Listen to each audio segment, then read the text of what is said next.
आसीगला ओडिशार ताजा खबर सकाळर 10टी गुरुत्वपूर्ण खबर पर भिडटी को शेष जाए देखु। सकाळर सर्ट न्यूज पर Odia morning flash. 1 orange alert Sundargarh Jharsuguda Sambalpur Bargarh और नुआपड़ा जिलार केतक स्थान में प्रबल अति प्रबल वर्षा होबार संभावना अच्छी। महाप्रभुंकर बाहुड़ा यात्रा समय वर्षार प्रभाव अधिक रही पाणीपाग केन्द्र सूचना देछि।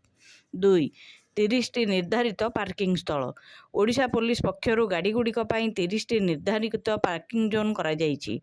भुवनेश्वर और कटक पटरू आसुवा गाड़ीगुड़िक सहर भितर को न छाड़ी निर्दिष्ट पार्किंग स्थल में रखाजिबो एवं सेठारु भक्त माने चली चली जिबे।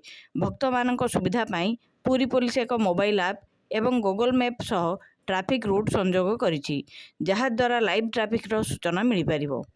3 VK पांड्यान को पुलिस समन ओडिशा मुख्यमंत्री कार्यालय केतक गुरुत्वपूर्ण तदंत रिपोर्ट फाइल गायब होगा मामला रे भुवनेश्वर कैपिटल पुलिस पूर्वतन IAS अधिकारी VK पांड्यान को जुलाई 25 हाजर होगापाई समन जारी करछि। 4 राज्य कर्मचारी DA 5% वृद्धि मुख्यमंत्री मोहन चरण माझी सरकार राज्यर प्राय 4 लाख सरकारी कर्मचारी और 3,50,000 पेंशनभोगी 5% महंगा भत्ता वृद्धि करने को ऑफिशियल मंजूरी देइछंती, जहा फल यह 57% रु वृद्धि होई 62% होईछि। 5 कॉलेज अध्यक्षों क्षमता संकोचन ओडिशार उच्च शिक्षा विभाग तरफ सरकारी कॉलेज एवं शिक्षानुष्ठान गुड़िकर अध्यक्षों नियुक्ति क्षमता संकोचन करा जाइछि। नुआ नियम अनुजाई अध्यक्ष माने आउ कॉलेज स्तर रे अणशिक्षक कर्मचारी को नियुक्ति करें नहीं। ग्रुप बी ग्रुप सी एवं ग्रुप डी रो समस्त अण क्याडर पदवी एवं आंचलिक शिक्षा निर्देशक बा RDE को मुख्य नियुक्ति अधिकारी भाव में दायित्व दि जाइछि।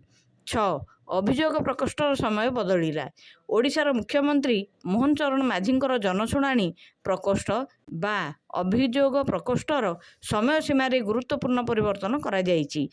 साधारण जनता सुविधा एवं समस्यार तुरंत समाधान पाई एवं मुख्यमंत्री निजे प्रतिदिन अपराह्न 3टारू संध्या 5टा पर्यंत लोकों अभियोग शुणिबे।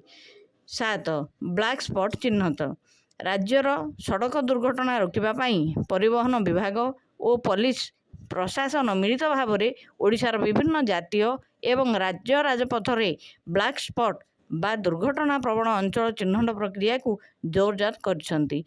जो निर्दिष्ट 500 मीटर रास्ता रे बारंबार मर्मन्तुद सड़क दुर्घटना घटी जनजीवन हानि हेउची सेही स्थान गुड़ी को चिन्हट करा जाउची। 8 सरकारी चाकरी बयस सीमा वृद्धि ओडिशा राज्य सरकार सरकारी चाकरी आशायी एक बड़ एवं ऐतिहासिक निष्पत्ति नहीं। मुख्यमंत्री मोहन चरण माझींकर अध्यक्षतार अनुष्ठित कैबिनेट बैठक में सरकारी चाकरी रे प्रवेश पाई सर्वोच्च बयस सीमा को 32 रु 42 को वृद्धि करा जाइछि। एही नियम बयस सीमा राज्यर विभिन्न विभाग सह सरकारी PSU गुड़िकर कार्यकारी कराजिबो, किंतु शारीरिक दक्षता आवश्यक करुवा यूनिफॉर्म सेवा जेपरिक पुलिस और फॉरेस्ट गार्ड पाई एहा लागू हेबो नाही। 9 राज्य सरकार 7 दिनिया अल्टीमेटम ओडिशार उच्च शिक्षा विभाग तरफ रेवेन्सा विश्वविद्यालय को 7 दिनिया अल्टीमेटम जारी करा जाइछि।